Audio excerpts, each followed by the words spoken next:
आज का स्टोरी है कि शादी की दावत। तो शादी के बाद विदाई का समय था।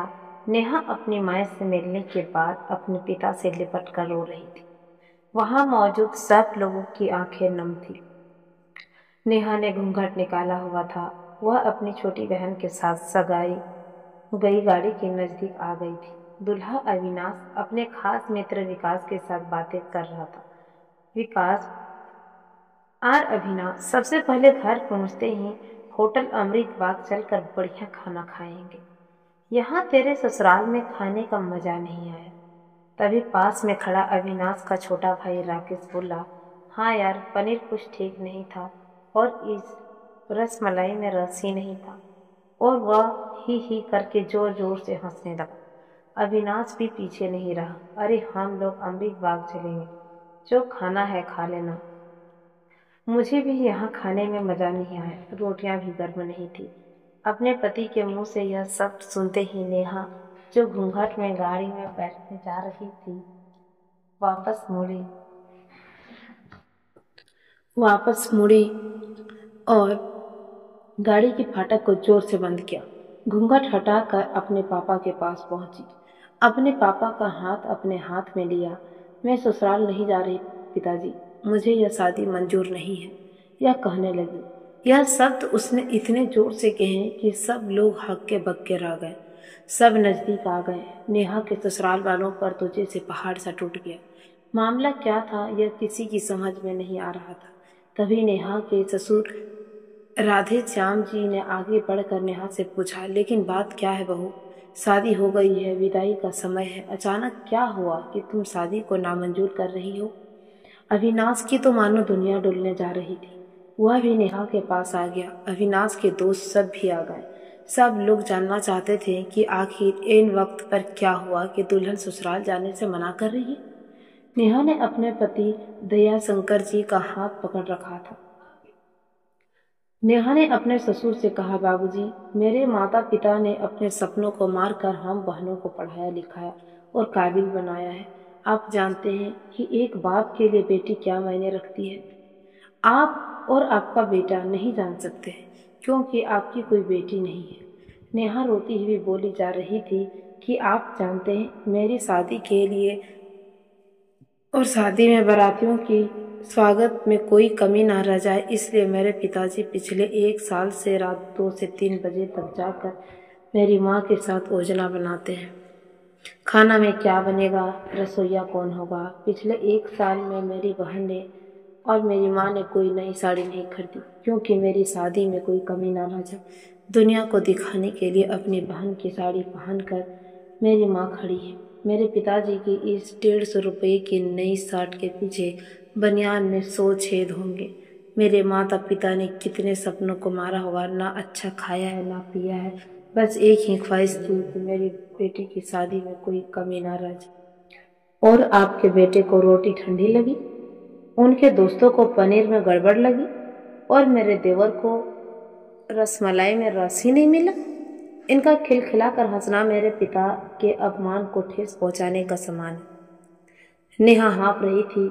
नेहा के पिता ने रोते हुए कहा, लेकिन बेटी, इतनी छोटी सी बात। नेहा ने उनकी बात बीच में काटी। यह छोटी सी बात नहीं है पिताजी। मेरे पति को मेरे पिता की इज्जत नहीं। रोटी क्या अपने बनाई, रसमलाई पनीर यह सब क्या केटर्स का काम था? आपने दिल खोल कर वह हैसियत से बढ़कर खर्च किया है। कुछ कमी रही हो तो वह केटर्स की तरफ से। आप तो अपने दिल का टुकड़ा अपनी गुड़िया रानी को विदा कर रहे हैं। आप कितनी रात रोएंगे क्या मुझे पता नहीं है क्या? माँ कभी मेरे बिना घर से बाहर नहीं निकली। कल से वह बाजार अकेले जाएगी, क्या वह जा पाएगी? जो लोग पत्नी या बहू लेने आए हैं वह खाने में कमियां निकाल रहे हैं। मुझ में कोई कमी या आप में नहीं रखी। यह बात इसमें समझ में नहीं आई है। दया शंकर जी ने नेहा के सर पर हाथ फिराया। अरे पगली, बात का पतंगड़ बना रही है राही। मुझे तुझ पर गर्व है कि तू मेरी बेटी है, लेकिन बेटा इन्हें माफ कर दे। तुझे मेरी कसम, शांत हो जा। तभी अविनाश ने आकर दया शंकर जी के हाथ पकड़ लिए। मुझे माफ कर दीजिए बाबूजी, मुझसे गलती हो गई। मैं उसका गला बैठ गया था, मैं रो रहा था। तभी राधे श्याम जी ने आगे बढ़कर नेहा के सर पर हाथ रखा। मैं तो बहू लेने आया था, लेकिन ईश्वर बहुत कृपालु है, उसने मुझे बेटी दे दी। वह बेटी की अहमियत भी समझा दी। मुझे ईश्वर ने बेटी नहीं दी, शायद इसलिए कि तेरी जैसी बेटी मेरे नसीब में थी। अब बेटी, इन नालायकों को माफ़ कर दो। मैं हाथ जोड़ता हूँ तेरे सामने, मेरी बेटी नेहा मुझे लौटा दे। और दयाशंकर जी ने सचमुच हाथ जोड़ दिए थे और नेहा ने के सामने सर झुका दिया था। नेहा ने अपने ससुर के हाथ पकड़ लिए और बोले, बाबूजी। राधे श्याम जी ने कहा, बाबूजी नहीं, पिताजी कहो। नेहा भी भावुक होकर राधे श्याम जी से लिपट गई थी। दयाशंकर जी भी ऐसी बेटी पाकर गौरव की अनुभूति कर रहे थे। नेहा अब राजी खुशी अपने ससुराल रवाना हो गई थी। पीछे छोड़ गई थी आंसुओं से भीगी अपने माँ पिता की आंखें, अपने पिता का वह आंगन जिस पर कल तक का वह चहकती रहती थी। आज से इस आंगन की चिड़िया उड़ गई थी किसी दूर प्रदेश में और किसी पेड़ पर अपना धरोंदा बनाएगी। यह कहानी सुनाते वक्त मैं उस मूर्ख व्यक्ति के बारे में सोच रही हूँ जिसने बेटी को सर्वप्रथम पराया धन की संज्ञा दे दी है। बेटी माँ बाप का अभिमान और अनमोल धन होता है, पराया धन तो होता ही नहीं है। कभी हम शादी में जाएं तो ध्यान रखें कि पनीर की सब्जी बनाने में एक पिता ने कितने रुपये खोए होंगे, वह कितना खोएगा, कितना परिश्रम खो देगा वह। अपना आंगन उजाड़ कर दूसरों के आंगन को महकाना कोई छोटी बात नहीं है। खाने में कमियां ना निकालें दोस्त। बेटी की शादी में बनने वाले पनीर, रोटी या रसमलाई पकने में उतना समय लगता है जितनी लड़की की उम्र होती है। यह भोजन सिर्फ भोजन नहीं, पिता के अरमान और जीवन का सपना होता है।